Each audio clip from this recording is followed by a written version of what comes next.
అందరికీ నా హృదయపూర్వక నమస్కారాలు. ఈరోజు ప్రతి పౌరుడికి సంబంధించిన ఒక ముఖ్యమైన విషయం గురించి మాట్లాడాలనుకుంటున్నాను.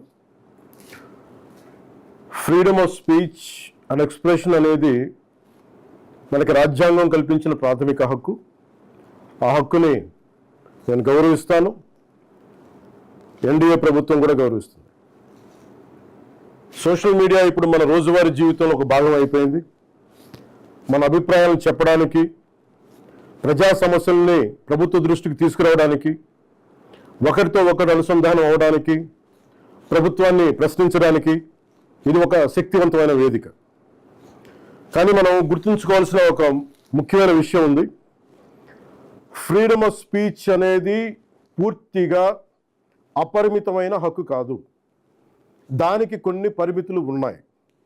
ఒకరి హక్కులను మరొకరు ఉల్లంఘించే స్థాయికి వెళ్ళినప్పుడు, ఐ రిపీట్, ఒకరి హక్కులను మరొకరు ఉల్లంఘించే స్థాయికి వెళ్ళినప్పుడు చట్టపరమైన పరిణామాలు తప్పవు. భారత రాజ్యాంగంలోని ఆర్టికల్ 19 క్లాస్ 2 ప్రకారం దేశ సమగ్రత, జాతీయ భద్రత, ప్రజాశాంతి, మర్యాద, నైతిక విలువలు, పరువు నష్టం, నేరాలకు ప్రేరేపించడం వంటి అంశాల్లో రీజనబుల్ రిస్ట్రిక్షన్స్ ఉన్నాయి. సింపుల్గా చెప్పాలి అంటే ఫ్రీడమ్ ఆఫ్ స్పీచ్ అంటే ఫ్రీడమ్ టు అబ్యూస్ కాదు. Again I repeat, freedom of speech does not mean freedom to abuse. ప్రభుత్వాన్ని విమర్శించే హక్కు మీకుంది. మమ్మల్ని ప్రశ్నించే హక్కు మీకుంది. మా నిర్ణయాలతో విభేదించే హక్కు మీకుంది. అదే ప్రజాస్వామ్యం. దాన్ని మేము స్వాగతిస్తాం. కానీ ఒకరిని తిట్టడం, డెత్ థ్రెట్స్ ఇవ్వడం, ఆధారాలు లేకుండా ఆరోపణలు చేయడం, మహిళలను టార్గెట్ చేయడం, మత విశ్వాసాలను అవమానించడం, ఒక వ్యక్తి గౌరవాన్ని దెబ్బతీయడం, హింసకు ప్రేరేపించడం, ఇవన్నీ రాజ్యాంగం కల్పించిన స్వేచ్ఛలోకి రావు. ఇవి చట్టపరంగా నేరాలు. గత కొన్నేళ్లుగా సోషల్ మీడియా దుర్వినియోగం ఆందోళన కలిగించే స్థాయికి చేరుకుంది.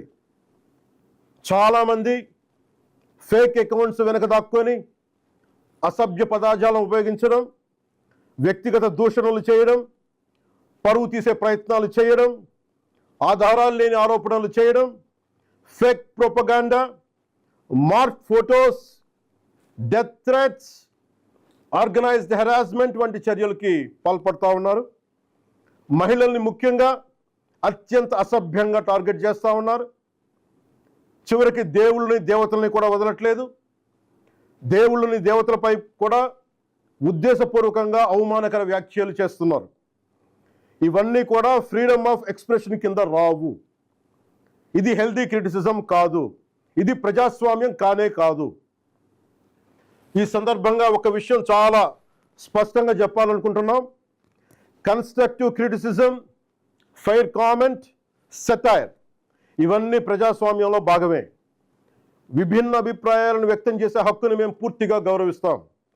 కానీ malicious fake campaigns, hate speech, criminal intimidation, cyber harassment, organised abuse, ఒకరి పరువును ఉద్దేశపూర్వకంగా దెబ్బతీయాలనే ప్రయత్నాలు, ఇవన్నీ ఫ్రీడమ్ ఆఫ్ స్పీచ్ పేరుతో సమర్థింపబడవు.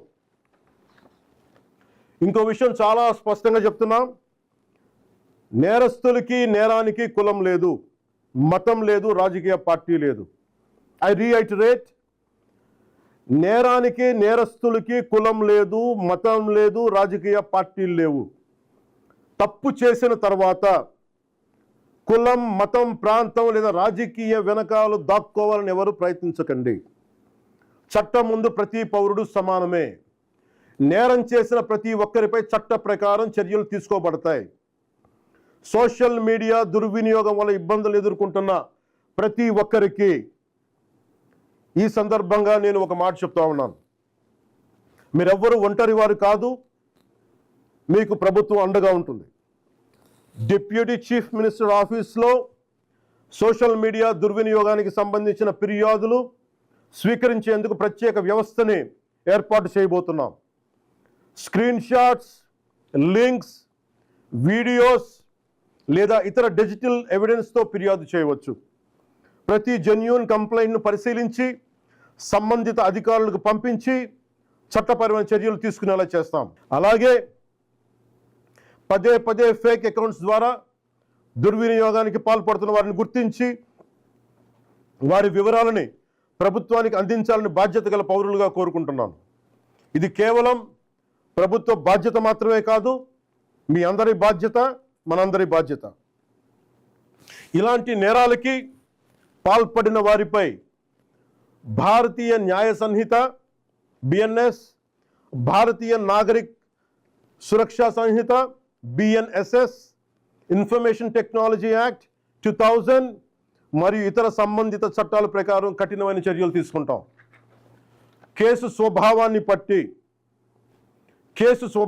బట్టి BNS section 351 death threats, criminal intimidation, anonymous threats. BNS section 352 ఉద్దేశపూర్వక అవమానాలు, గొడవలకు ప్రేరేపించే వ్యాఖ్యలు. BNS సెక్షన్ 353 తప్పుడు సమాచారం, రూమర్స్, పబ్లిక్ మిస్చీఫ్కి దారితీసే పోస్టులు. BNS సెక్షన్ 356 డిఫమేషన్, వ్యక్తి పరువుకు భంగం కలిగించడం. BNS సెక్షన్ 79 మహిళల గౌరవాన్ని దెబ్బతీసే వ్యాఖ్యలు లేదా చర్యలు. BNS సెక్షన్ 299 మత విశ్వాసాలను, ఏ మతమైనా కానీ, BNS సెక్షన్ 299 మత విశ్వాసాలను ఉద్దేశపూర్వకంగా అవమానించడం. BNS సెక్షన్ 196 వర్గాల మధ్య విద్వేషాన్ని రెచ్చగొట్టే చర్యలు. Information technology act sections 66C and 66D fake accounts, identity theft, online impersonation. Information technology act section 67 obscene లేదా అసభ్యకరమైన ఎలక్ట్రానిక్ కంటెంట్. అవసరమైతే information technology act section 69A ప్రకారం చట్టవిరుద్ధమైన ఆన్లైన్ కంటెంట్ పై కూడా చర్యలు తీసుకునే అవకాశం ఉంది. ఈ వ్యవస్థని మరింత బలోపేతం చేయడానికి ప్రత్యేక టాస్క్ ఫోర్స్ని ఏర్పాటు చేస్తున్నాం. సైబర్ క్రైమ్ పోలీస్ మరియు ఇతర లా ఎన్ఫోర్స్మెంట్ ఏజెన్సీస్తో కలిసి పనిచేస్తూ సోషల్ మీడియాలో జరిగే నేరాలపై చాలా వేగంగా చర్యలు తీసుకుంటాం. ప్రతి పౌరుడికి నేను విజ్ఞప్తి చేస్తున్నాను, ఫేక్ అకౌంట్స్, డెత్ థ్రెట్స్, మహిళలపై అసభ్యకర పోస్టులు, మతాలను అవమానించే పోస్టులు, ఆర్గనైజ్డ్ మిస్ఇన్ఫర్మేషన్ లేదా చట్టవిరుద్ధమైన కంటెంట్ కనిపిస్తే దయచేసి దాన్ని ఫార్వర్డ్ చేయకండి, ప్రమోట్ చేయకండి. దానికి సంబంధించిన screen shot, URL, date, time వంటి ఆధారాలను భద్రపరిచి అధికారులకు ఇవ్వండి. మీ సహకారం వల్ల ఎన్నో నేరాలను అరికట్టవచ్చు. అవసరమైతే సోషల్ మీడియా దుర్వినియోగాన్ని అరికట్టేందుకు కొత్త లెజిస్లేషన్ తీసుకురావడానికి ఈ ప్రభుత్వం సిద్ధంగా ఉంది. అదే సమయంలో రాజ్యాంగం కల్పించిన ఫ్రీడమ్ ఆఫ్ స్పీచ్ని పూర్తిగా పరిరక్షిస్తాం. చివరిగా ఒకటే చెప్తున్నాం, మన మాటల్లో బాధ్యత ఉండాలి, మాట్లాడే భాషలో గౌరవంగా ఉండాలి, స్వేచ్ఛకు జవాబుదారీతనం ఉండాలి. సోషల్ మీడియా మనుషుల్ని కలిపే వేదిక అవ్వాలి, విడదీసే వేదిక కాకూడదు. మమ్మల్ని ప్రశ్నించండి, విమర్శించండి, మీ అభిప్రాయాన్ని చెప్పండి, కానీ గౌరవంతో చెప్పండి, బాధ్యతతో చెప్పండి, చట్టాన్ని గౌరవిస్తూ చెప్పండి. అప్పుడే మన ప్రజాస్వామ్యం మరింత బలపడుతుంది. అలా కాకుండా మా ఇష్టానికి మాట్లాడతాం, మా ఇష్టానికి ఏదైనా అంటామంటే I promise you will face the legal consequences. Thank you. Jai Hind.